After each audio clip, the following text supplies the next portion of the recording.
दरिया भी मैं, दरख्त भी मैं, जेहलम भी मैं, चनार भी मैं, दैर हूँ, हरम भी हूँ, शिया भी हूँ, सुन्नी भी हूँ। मैं हूँ पंडित, मैं था, मैं हूँ और मैं ही रहूँगा। रूहदार के किरदार में ये थे इरफान फिल्म हैदर से। नमस्कार, मेरा नाम है पार्थ। आप सुन रहे हैं ध्वनि।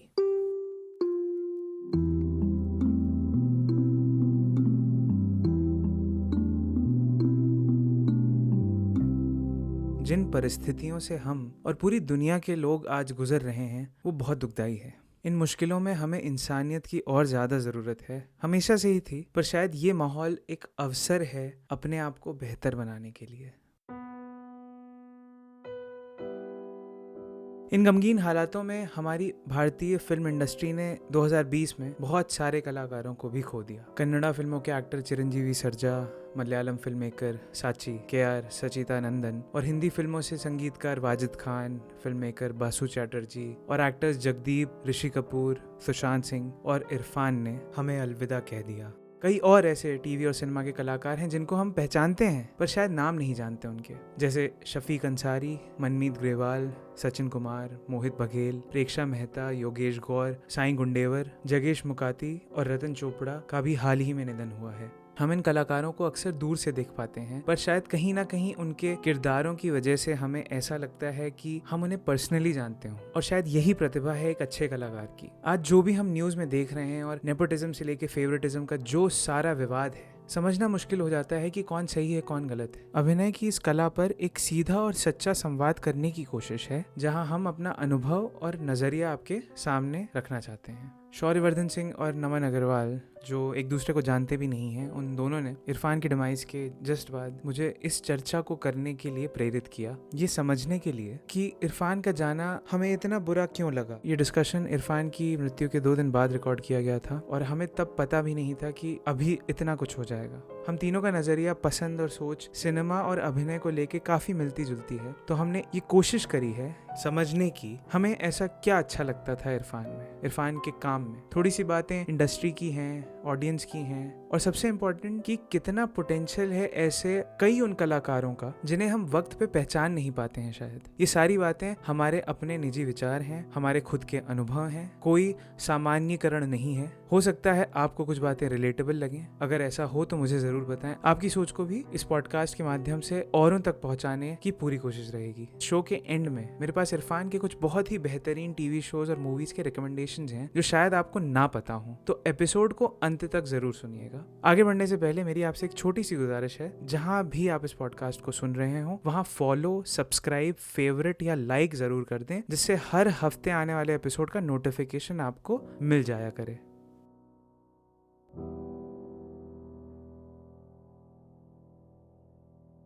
तो कॉन्टेक्स्ट ये है हमारी बात का कि हमें इतना बुरा क्यों लग रहा है। ऐसा नहीं है कि हम, या मैं अपनी बात करूंगा कि मैं इतना बड़ा कोई फ़ैन नहीं था कि हर मूवी देखने जाऊंगा इरफान खान की, या बहुत ही बड़ा डाई हार्ड फ़ैन हूँ। बट मेरे को याद है कि किसी कलाकार के मरने पे मेरे को आखिरी बार ऐसा दुख हुआ था, वो हुआ था जगजीत सिंह के लिए। बहुत ज़्यादा धक्का लगा था। अब ऐसा नहीं है कि जगजीत सिंह का बहुत बड़ा फ़ैन हो या मैंने हर गाना सुन रखा है, बट पता नहीं, कभी कभी ऐसा होता है कि कुछ कैरेक्टर्स, कुछ आर्टिस्ट के साथ आपका कनेक्शन थोड़ा ज्यादा होता है मे बी। और इस बार इरफान के केस में ये, क्योंकि सोशल इतनी है दुनिया, सबने इंस्टाग्राम पे शेयर कर लिया, सबने अपना दुख दर्द बांट लिया, और तो उससे पता भी चला कि कलेक्टिवली यार बहुत लोगों को दुख हुआ है इरफान के जाने का। तो ऐसा क्यों, उस पे बात करते हैं थोड़ी। कोई भी हो सकता है वो इंसान। जैसे मेरे को याद है कि मेरे को माइकल शुमाकर के लिए भी उतना ही बुरा मेरे को भी लगता है। वैसा एक्चुअली। नहीं है कि मैं बहुत बड़ा कोई फैन हूँ माइकल शुमाकर का या हर फॉर्मूला 1 रेस फॉलो करता हूँ, बट वो होता है ना कभी कभी कि आपको एक लगता है कि यार ये पोटेंशियल वाला था। हाँ, मेरे को उसके लिए बहुत बुरा लगता है। Same same same. इनफैक्ट वही। अभी मेरे को रिसेंटली उसके लिए भी लगा था, जबकि मैं ऐसा कोई बहुत देखता भी नहीं हूँ, पर कोबी ब्रायंट के लिए मेरे को बहुत बुरा हाँ लगा हाँ हाँ, क्योंकि कोबी ब्रायंट, इरफान, ये सब था। हमारे बचपन के लोग हैं यार। मेरे को लगता है कहीं ना कहीं कि हमारा जो 90s 2000 मिलेनियम वाला टाइम था, हम इनको देखते देखते बड़े हुए हैं, तो इनका जाना आज अचानक से ऐसा लगता है ना कि जैसे हमारे बचपन का कुछ चला गया हो, है ना। ये वाली फीलिंग आती है, और ये शायद जनरेशनल कह सकते हो कहीं ना कहीं, कि हम सारे मिलेनियल्स हैं, हम हम सारे 90s वाले हैं और यही लोग हैं जो सोशल मीडिया पे सबसे ज़्यादा प्रेजेंस आज की तारीख में दिखा रहे हैं, तो इसलिए और पता चलती है ये बात। और इरफान का ये लगता है मेरे को। प्लस इनफैक्ट इरफान खान के साथ ये भी सीन था ना कि अभी शायद उसका टाइम आया था, लोग जो बोल रहे हैं वो सही था कि अभी लोग रियलाइज करने लगे थे कि हाँ यार ये बहुत सही बंदा है। सही बात है। और ये शायद सभी के साथ हो रहा था, मेरे साथ ही नहीं हो रहा था। बिल्कुल बिल्कुल, ये भी है। इरफान खान के साथ एक ये बहुत बड़ा फैक्टर था ना यार कि इसने जो भी कैरेक्टर्स किए ना कहीं हम उन कैरेक्टर्स में इन्वॉल्व हो गए। राइट। वो सुपरस्टार नहीं था, लेकिन वो रियल सिनेमा जो एक मतलब हमारा एक रियल सोसाइटी जो उसने दिखाना शुरू किया हमको, और उसमें जो हीरो था ना इरफान खान वो था जो 10 अलग अलग हीरोज को नहीं पीटेगा, वो नहीं करेगा, लेकिन इम्पैक्ट ऐसा छोड़ेगा कि आदमी को लगेगा हाँ यार ये है बंदा। बिल्कुल बिल्कुल। एंड इस वजह से कहीं ना कहीं क्योंकि उसका मतलब जो काम है उसको कहीं ना कहीं हम लोगों ने जिया है, तो वो पर्सनल टच एक आ गया उसके साथ। कोई भी मतलब एक सच में एक ऐसा कल्ट उसने बना लिया था कि कोई भी अगर मूवी इरफान खान है तो मतलब आदमी इतना कॉन्फिडेंट है कि वो मूवी यार मूवी तो देख तो सकेंगे, बाकी कितने भी बेकार हो इरफान खान है तो देख लेंगे।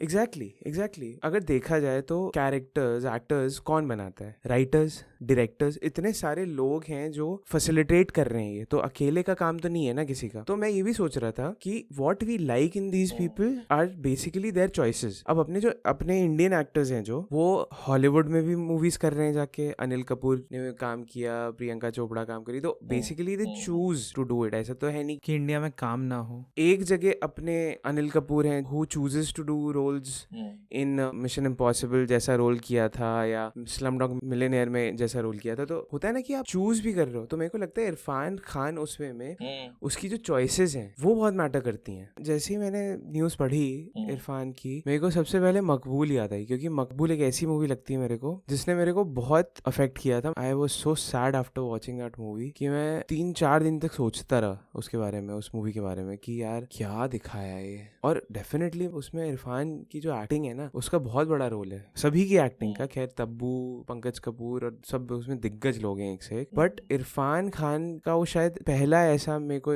याद होगा कि मैंने ऐसा कुछ सीरियसली देखा हो। आज ही मैं एक्चुअली एक आर्टिकल पढ़ रहा था मकबूल के बारे में, बड़ा अच्छा आर्टिकल था, द प्रिंट का था। उसमें विशाल भारद्वाज बता रहा था कि कैसे उसने मकबूल की कास्टिंग करी थी। वो बता रहा था कि मैंने कभी भी I was never interested in literature, in reading literature. तो मैं एक बार ट्रेन में था और जा रहा था, और उसका जो भी गॉड सन था उसने उससे पूछा कि यार तुम्हारे पास कुछ है क्या पढ़ने को अभी। तो वो पढ़ रहा था कि टेल्स फ्रॉम शेक्सपियर, मतलब कि stories inspired by Shakespeare's plays, वो कुछ ऐसी बुक पढ़ रहा था। तो उसमें उसने बोला कि ठीक है तो मेरे को दे दो, मैं पढ़ के देखता हूँ। तो उसने जो फर्स्ट पढ़ी वो थी मैकबेथ, तो पागल हो गया पढ़ के। तो बता रहा था कि मेरे को लगा कि ये कैसी कहानी है भाई, ऐसे कैसे कहानी हो सकती है। तो कहता है कि फिर मेरे को लगा कि अब मेरे को इसका पूरा प्ले पढ़ना पड़ेगा। पूरा प्ले पढ़ा उसने। फिर कहता है अब मेरे को लगा कि अब तो उसकी पिक्चर बनानी ही पड़ेगी। तो फिर उसके बाद उसने कास्टिंग वास्टिंग करना शुरू किया, नसरुद्दीन शाह वगैरह के पास गया। इन सब की कास्टिंग हो चुकी थी। नसरुद्दीन शाह को उसने ऑफर किया था वो रोल, पंकज कपूर वाला, क्या नाम, अब्बा जी जो रहते हैं उसमें। तो उसने मना कर दिया। उसने बोला कि वैसे रोल्स में पहले कर चुका हूँ, तो मेरे को कुछ और दे दो उसमें। तो उसने उसको वो वाला दे दिया जो 3 विचेस वाला होता है। तो वो 2 बन गए थे उसमें जो नोटोरियस कॉप्स थे। फिर उसने के मेनन को ऑफर किया ये रोल मकबूल का, उसने मना कर दिया कोई मूवी के लिए। हाँ, उसने वो कोई अमिताभ बच्चन के साथ कोई मूवी कर रहा था उस टाइम, उसने मना कर दिया। फिर उसने किया कमल हासन को ऑफर। अच्छा। मतलब सारे एकदम एक से एक दिग्गज लोग जो हो सकते हैं, निभाने लायक। नसरुद्दीन शाह को जब उसने बताया कि मैंने कमल हासन को अब ऑफर किया है, तो नसरुद्दीन शाह ने बोल दिया कि अगर तुम कमल हासन के पास गए तो मैं तुमसे बात ही नहीं करूंगा। कहता है कि तो फिर if he is doing the movie then I am out. तो उसने बोला यार ऐसे कैसे, अब क्या करें। तो चांस लिया था उसने कि चलो इरफान खान देखते हैं, ट्राई करते हैं। बताओ। और उसमें जो शायद एक सीन है जिसमें ऐसा शायद फर्स्ट सीन ही है जिसमें सब लोग बैठे हुए हैं कमरे में, पंकज कपूर, ओमपुरी, नसरुद्दीन शाह और ये पीयूष मिश्रा उसमें, और इरफान खान रहता है जो कि इन सब का सबसे जूनियर है, एनएसडी का जूनियर है। राइट। तो कहता है कि जो करता है उस सीन में वो नसरुद्दीन शाह, एक मैं आज ही एक इंटरव्यू देख रहा था, शायद तुम लोगों ने देखा होगा पहले कुछ टाइम, जो इंडिया टुडे का एक आया था अनफॉरगेटेबल करके कुछ आया था, जिसमें 2 एक्टर्स बैठते थे एक दूसरे के से बात करते थे, जैसे उसमें था नसरुद्दीन शाह और इरफान खान का। तो कभी नसरुद्दीन शाह उससे पूछ रहा है, कभी वो उससे पूछ रहा है। और बता रहे तो नसरुद्दीन शाह इसके बारे में बताता है। एक सीन था उसमें ना जिसमें शायद अब्बा जी मर जाते हैं और वो जाता है उनको देखने, जब जा रहा होता है तो आंखें खोल लेते हैं। हाँ याद है मेरे को वो सीन। हाँ याद है मेरे को वो सीन। यस हाँ, आगे खोलते हैं वो और ऐसे इरफान खान ऐसे पीछे होके गिरता है। हाँ एकदम he is dreaming about it, कि डर के ऐसे गिरता है। तो नसरुद्दीन शाह बोलता है कि जब वो गिरा ना पीछे तो मैं गया उसके पास कि अरे मेरे को लगा सही में गिर गया ये। एक होता है एक्टिंग करना और एक होता है कैरेक्टर जी जाना। इसके साथ वो बात थी, मतलब वही जो कल अपनी बात हुई थी यार, मैंने बोला था कि मतलब मुझे कुछ दिन पहले ही पता चला था कि he was basically from Jaipur. तो अगर ये हमारे कॉन्शियस में नहीं है तो कोई गेस नहीं कर सकता है कि बंदा एग्जैक्टली इंडिया के किस पार्ट से है, कंसिडरिंग इंडिया वो कंट्री है जहां पर लोगों के डायलेक्ट कितने चेंज हो जाते हैं। लैंग्वेजेस का तो चलो डिफरेंस है ही है, बट डायलेक्ट्स में भी लोग इतना वो होते हैं, अलग अलग टाइप के रोल्स, अलग अलग कैरेक्टर्स, चाहे वो पान सिंह तोमर का हो, चाहे वो हासिल का हो, चाहे वो एक मतलब पीकू में एक सोफिस्टिकेटेड ठीक ठाक सही बंदे का हो, मतलब हर तरह का कैरेक्टर उसने मतलब उस क्लास के साथ निभाया है। कोई उसमें डाउट नहीं कर पाया कभी कि कोई बंदा एक्टिंग कर रहा है। इट्स लाइक आप जी रहे हैं उसके साथ। होता है ना स्टोरी टेलिंग की, मतलब आप इन्वॉल्व हो गए उस पूरे विंडो में, वो उस लेवल का एक फोकस चला जाता है कि इसके साथ ही वो होता था। वही इतनी डाइवर्सिटी के साथ चीजें करी हैं इरफान खान ने, और इतने सटल वे में करी हैं कि अक्सर तो पता ही नहीं रहता था मेरे को कि मेरे को इरफान खान दिखेगा इसमें। मेरे को याद है कि मैंने सलाम बॉम्बे देखी, सलाम बॉम्बे में मैंने इरफान को देखा, आई वाज सरप्राइज कि अरे इसमें इरफान खान है। मैं लोगों को स्क्रीनशॉट भेज रहा हूँ। एक मूवी थी करामाती कोट, हाँ। अगर याद हो तो बचपन में बहुत आती थी स्टार गोल्ड पे हर सैटरडे आती थी, मैं मॉम देखते थे। उसमें एक बच्चा था जिसके पास एक लाल कलर का कोट था और उसमें सिक्का निकलता था। तो बहुत छोटा सा रोल है, नेगेटिव रोल है, जिसमें वो कोट चुराता है बच्चे का। तो उसमें मैं कोई इंटरव्यू पढ़ रहा था अभी उसका, इरफान खान का, तो उसमें कहते हैं कि मेरे लिए तो वही भाई ब्रेक थ्रू था बहुत बड़ा, वो छोटू सा रोल जिसमें खुद स्टाइलिंग करी थी उसने। मेरे को लगा कि हाँ भाई अब मैं कुछ बन गया हूँ, ऐसी फीलिंग आई थी उसको। उसके बाद तो कितना कुछ करा हुआ है बंदे ने, ये सोचता हूँ ना जब मैं, तो मेरे को लगता है बताओ यार, हॉलीवुड से लेकर चंद्रकांता तक के कैरेक्टर्स उसने किए हैं। सही बात है बताओ मतलब इससे ज्यादा डाइवर्स कोई क्या हो सकता है। सही बात है बिल्कुल। अच्छा, एट द सेम टाइम अक्सर ऐसा होता है ना कि हो सकता है कि भाई रियल लाइफ में भी इंसान ऐसा ही हो, तो इसलिए उस कैरेक्टर में वो सेट हो गया। अब इसने जिस तरीके के कैरेक्टर्स करे हैं, डाउन ट्रॉडन गरीब का कैरेक्टर और एकदम जैसे नहीं जमीन से जुड़ा हुआ कैरेक्टर है, वो वैसा मेरे को कभी कभी जब उसके मैं इंटरव्यूज देखता हूँ या उसका हाउ ही कैरीज हिमसेल्फ, तब मेरे को लगता है कि नहीं यार ये मतलब रियल लाइफ में तो ये इंसान एकदम रंगीन सा है बहुत, नहीं फ्लोरल प्रिंट्स, जैसे जैसे वो बोलते हैं ना कि एज लाइक फाइन वाइन, वो उसके साथ था। एग्जैक्टली सही बात है। अच्छा, दूसरी बात ये है कि जितनी भी मूवीज करी हैं अभी तक इरफान खान ने, और जो क्लासिक्स कह सकते हैं हम अभी आज की डेट में, वो ऐसा नहीं है कि वो बड़ी कोई ब्लॉकबस्टर्स हिट हैं। पान सिंह तोमर ने ऐसा कोई चार्ट्स नहीं तोड़े, या मकबूल ऐसी कोई ब्लॉकबस्टर हिट नहीं थी, हासिल नहीं थी। एक टाइम तक तो ऐसा था ना यार कि सिर्फ सपोर्टिंग रोल्स ही करता था, उससे ही क्रेडिबिलिटी बनाता चला गया। एंड उसमें ऐसा होता था कि मूवी हमने देख ली, उस मूवी के बाद मतलब मूवी भले ना याद रहे, उसका रोल याद रहता था। हाँ सही बात है। और ऐसी कई सारी मूवीज है, मतलब बहुत सी ऐसी बकवास मूवीज है जिसमें इरफान खान क्लास अवार्ड रहा है। एक मूवी पता नहीं शायद तुम लोगों ने देखी होगी, बहुत ही फर्जी सी मूवी है, अक्षय कुमार की आन मैन एट वर्क। अब उस मूवी में बाकी सब कचरा है, मतलब मेरी पर्सनल ओपिनियन ये है कि वो मूवी ओवरऑल बिल्कुल ही क्लीशे बॉलीवुड मूवी है, पुलिस ऑफिसर्स एंड एवरीथिंग, लेकिन इरफान खान ने उसमें जो वो पठानवाड़ी के डॉन का रोल किया है कि मतलब आपको लगता है कि नहीं यार ये तो डॉन है, मतलब उसमें याद है मेरे को याद है उसमें से अक्षय कुमार उससे जब ऐसे मिलता है, पकड़ता है उसको, बोलता है कुछ ऐसे कि ऊपर से डालूंगा नीचे से निकालूंगा। याद है मेरे को। बहुत ही over the top cliche movie है वो। इसमें ऐसे गाना आ जाता है, एकदम से लारा दत्ता के साथ गाना आ जाता है। यही यार, मेरे को यही लगता है कि इन्हीं सब चीजों को मिस करने वाले हैं हम, और इन्हीं सब बातों का दुख है हमें कहीं ना कहीं। और मैं देख रहा था अमिताभ बच्चन ने एक ट्वीट डाला है अभी कि क्यों दुख होता है, ये अमिताभ बच्चन ने ये कहा कि क्यों दुख होता है हमें किसी यंग टैलेंट के जाने का compare to an old one, क्योंकि there was some missed potential, there was so much potential that had to be unravelled. उस बात का दुख होता है हमें कहीं ना कहीं, राइट। और अभी रवीश कुमार का मैं देख रहा था इंटरव्यू, रवीश कुमार का एक स्पेशल आया है इस पे, तो उसमें he is talking to a commentator, movie commentator, जो पूरी लाइफ के बारे में डिस्कशन हो रहा है कि इरफान कैसे बढ़े, कैसे आए। 87 में ही पास्ड आउट ऑफ NSD और ब्रेक मिला, पहला प्रॉपर ब्रेक मिला जाके 2001 में। तो भाई ये 10, 15, 16 साल जो थे ये बेसिकली वेस्ट कर दिया इंडस्ट्री ने पोटेंशियल। सही बात है यार। मुझे पता है क्या लगता है, फ्रैंकली बोलो ना, मुझे ये लगता है भाई उसमें अगर आता भी है वो, मतलब 2001 2002 जब भी ब्रेक मिला, वो टाइम 87 से 2001 का टाइम वेस्ट नहीं था, क्योंकि अगर वो ना होता तो इरफान खान ना होता। वेस्ट उसके बाद का हुआ है, जहां पर मतलब वही कि छोटे छोटे रोल, फालतू के रोल देना। बहुत बाद में इंडस्ट्री ने ये रियलाइज किया है कि नहीं यार, ये तो हीरो है। सही बात है, सही बात है, वो भी सही बात है। उसको हीरो एक्सेप्ट करने में बहुत टाइम लगा इंडस्ट्री ने। बेसिकली इंडस्ट्री का लॉस।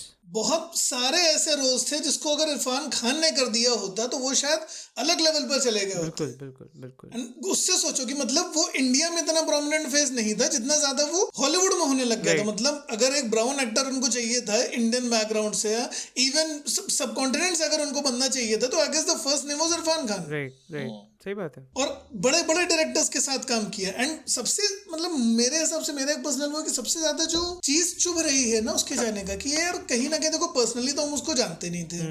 बस एक जो हमारा एक वर्चुअल कनेक्ट हुआ है मूवीज और शोज के थ्रू, वही हुआ है।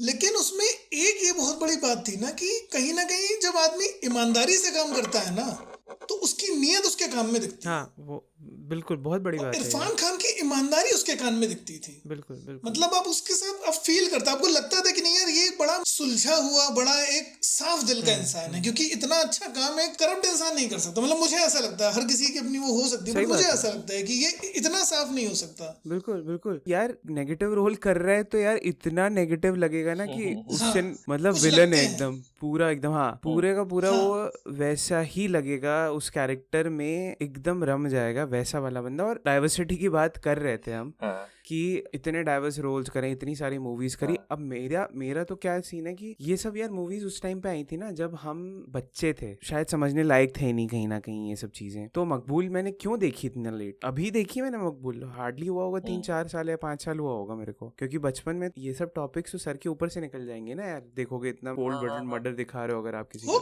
मैं अभी ये देख रहा था राजीव मसांत का round table, actors round table जो होते हैं ना, उसमें इरफान खान और अक्षय कुमार सारे लोग हैं। तो उसमें वही बोलते हैं कि ऑब्जेक्टिव क्या है यार, ऑब्जेक्टिव है कुछ अलग करना, चेंज करना। हाँ, और ये चॉइस की बात कर रहा था तो उसमें था कि 1980s में होमोसेक्सुअलिटी पे मूवी कर रखी है भाई ने, मतलब लेवल देखो। तो बहुत सही लगी मेरे को। मैंने ये रियलाइज किया कितनी सारी मूवीज हॉलीवुड की, स्पेशली मेरे को लगता है हॉलीवुड की, तो मैंने कोई भी मूवी नहीं देखी भाई इसकी, अभी तक कोई नहीं देखी मैंने। नेम से एक मैंने बुक पढ़ रखी है बट मैंने मूवी नहीं देखी अभी तक। हाँ, मैंने भी बहुत सारी नहीं देखी है। नेम से एक मैंने मुझे भी देखनी है। मेरे को पता ही नहीं है कौन कौन सी हॉलीवुड मूवीज, मेरे को लिस्ट बनानी पड़ेगी सारी उन मूवीज की जो देखनी है मेरे को। अभी कौन सी रिसेंटली कोई आई थी ना, इन्फर्नो में है, जुरासिक वर्ल्ड में है, ये सारी मूवीज देखनी है यार मेरे को। मतलब हिंदी मूवीज में बात करो ना यार, तो उसकी जो कल्ट क्लासिक्स हैं, उसकी जितनी भी कल्ट क्लासिक्स हैं, ये लोगों ने देखना बहुत बाद में शुरू किया। मतलब मकबूल जब आई थी वो आगे चली गई थी, आज भी वो टीवी पे नहीं आती क्योंकि टीवी का ऑडियंस नहीं है मकबूल देखने वाला।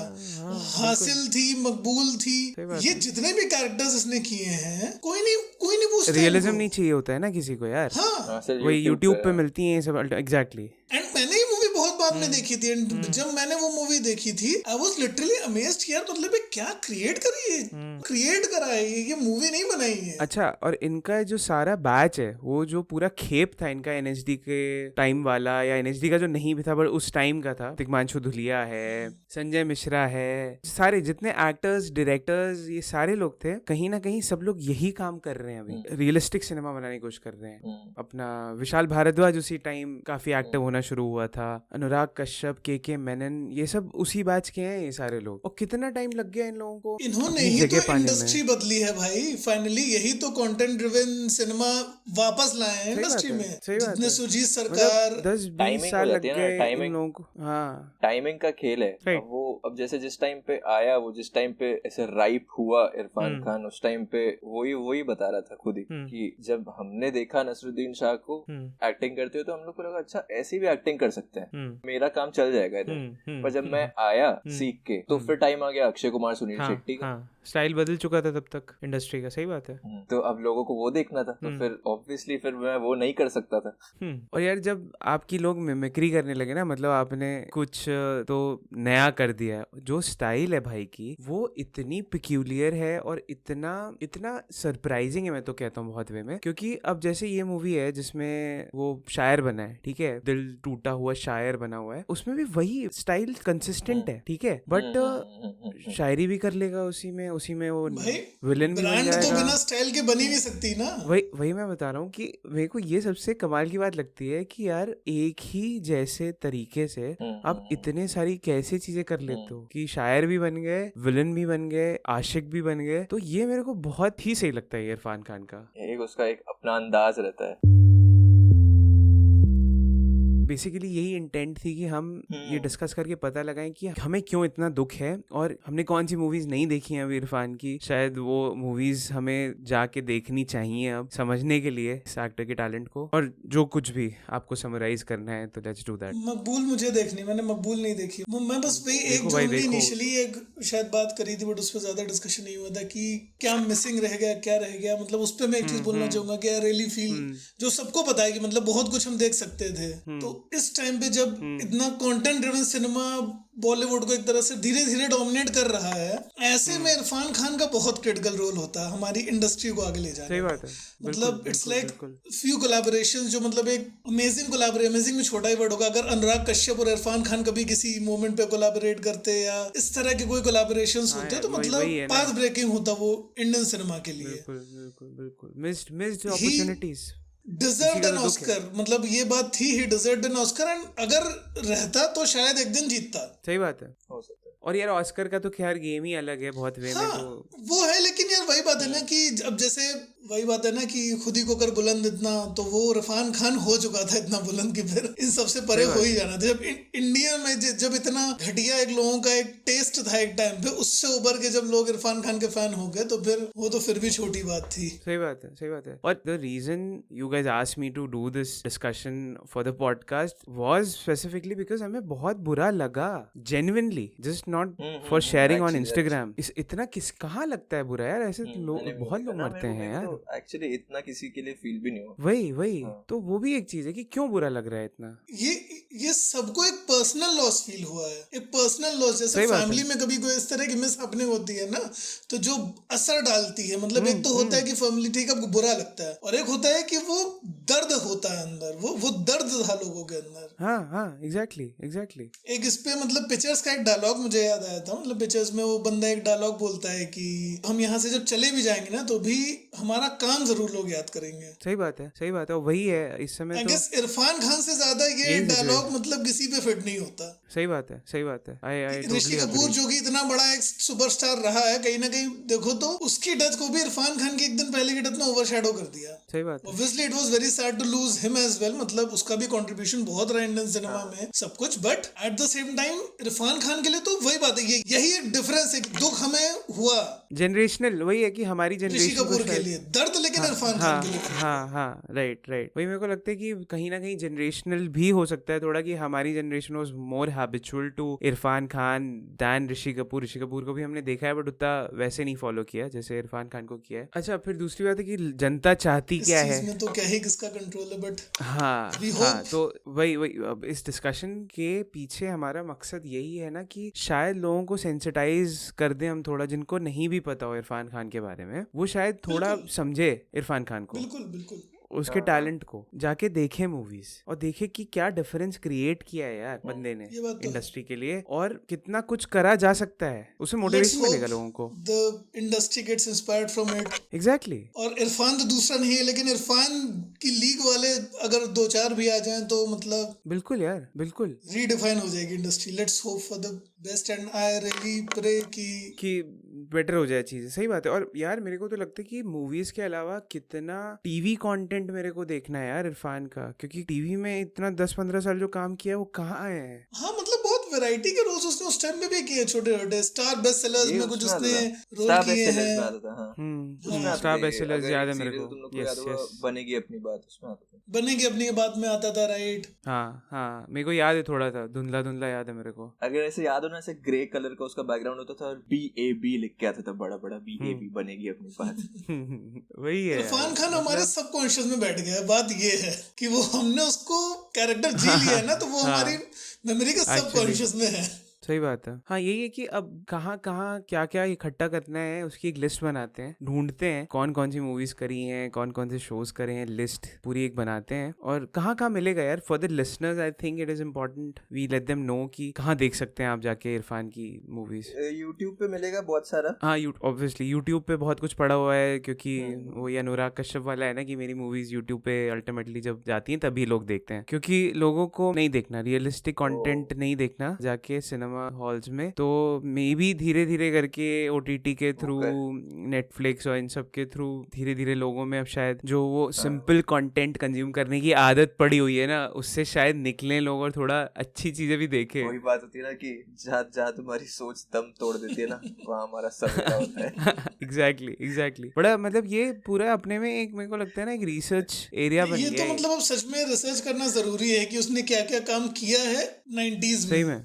सही बात है। उस पे वो थोड़ा मतलब हाँ क्या क्या किया है, ये मतलब हमारी एक मॉरल रिस्पॉन्सिबिलिटी बनती है कि अगर हम उसको अप्रिशिएट करते हैं तो शायद हम और देखें और फिगर आउट करें क्या क्या उसने किया है और उसको और प्रमोट करें। बिल्कुल यही है कामना हमारी। अच्छा लगा बात करके, डिस्कस करके किसी की आर्ट को, किसी टैलेंट को, जो कि बहुत जरूरी है शायद लोगों को जिससे रूबरू कराना। शायद हमारी बातें सुन के लोगों के नजरिए बदल जाएं थोड़े, तो वो भी अच्छा ही होगा मेरे ख्याल से। हाँ तो ये अच्छी बात है यार, ये अच्छी बात है। ऐसा अगर व्यूज बदलते हैं तो अच्छी बात है। हाँ एग्जैक्टली पर्पस भी यही है। मतलब अगर मैं बोलूँ तो डिस्कशन का पर्पस, ओवरऑल डिस्कशन, एक हेल्दी डिस्कशन का इंटेंट यही होता है। Thank you guys for taking out time for this suggestion, जो आप दोनों से एकदम एक टाइम पे आया कि let's talk about Irfan, why not. Thank you again, और बात करते हैं फिर बाद में। और चलो ठीक है, चलो यार, बाय। ओके ठीक है फिर, बाय।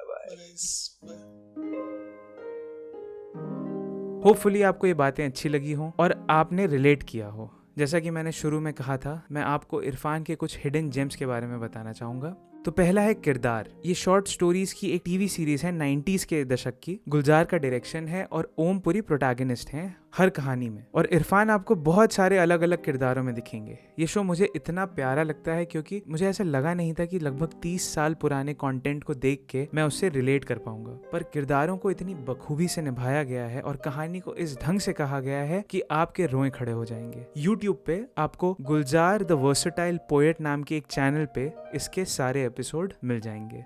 दूसरी है एक फिल्म जिसका नाम है मदारी। शायद आप में से कई लोग इस मूवी के बारे में जानते हो पर देखी ना हो। जरूर देखिए इरफान की कमाल की एक्टिंग के लिए। एक बाप के दर्द और बेबसी को जिस तरीके से इरफान ने निभाया है वो काबिले तारीफ है। मेरे फेवरेट जिमी शेरगिल भी हैं इसमें, और ये ड्रामा से ज्यादा एक थ्रिलर है, तो उसका अलग मजा आएगा आपको। मदारी आपको ZEE5 पे मिल जाएगी। मकबूल और हासिल ये इरफान के मूवी करियर की शुरुआती फिल्में हैं। इस कलाकार के टैलेंट को समझने के लिए ये मूवीज भी जरूर देखनी चाहिए। मकबूल हॉटस्टार और Amazon दोनों पे है। सारी मूवीज शायद यूट्यूब पे भी आपको मिल ही जाएंगी। शो डिस्क्रिप्शन में सारे लिंक्स मैंने दे दिए हैं। आपका बहुत बहुत शुक्रिया इस संवाद का हिस्सा बनने के लिए। मेरी बस यही आशा है कि हमारे इस प्रयास से आप कला और कलाकारों को किसी और नजरिए से शायद देखना शुरू कर दें। नमन दिल्ली के निवासी हैं। हमारी दोस्ती तकरीबन 20 साल पुरानी है। शौर्य अभी बैंगलोर में रहते हैं और जब से मैं पैदा हुआ हूँ तब से हमारी दोस्ती है, because he is my elder brother. इस शो को होस्ट और प्रोड्यूस किया है मैंने। मेरा नाम है पार्थ चौहान। शो का थीम म्यूजिक बनाया है क्यूटिपाई हनी बंच ने। ब्रांडिंग करी है सौम्या गर्ग ने। आपके जहन में भी ऐसी कोई भी बात हो अगर तो बताएं। info@dhwani.co.in पर लॉग ऑन करें dhwani.co.in/podcast पे। जहां मन आए वहां जाके सुनिए। फॉलो, सब्सक्राइब और शेयर करने में कुताही ना करिएगा। Spotify, Apple podcast, Google podcast, Stitcher, Jio Saavn, Overcast, हर पॉडकास्टिंग प्लेटफॉर्म पे ध्वनि पॉडकास्ट है। इस गाढ़े समय में अपना और अपनों का ध्यान रखिए। अगली बार तक के लिए बाय। जय हिंद।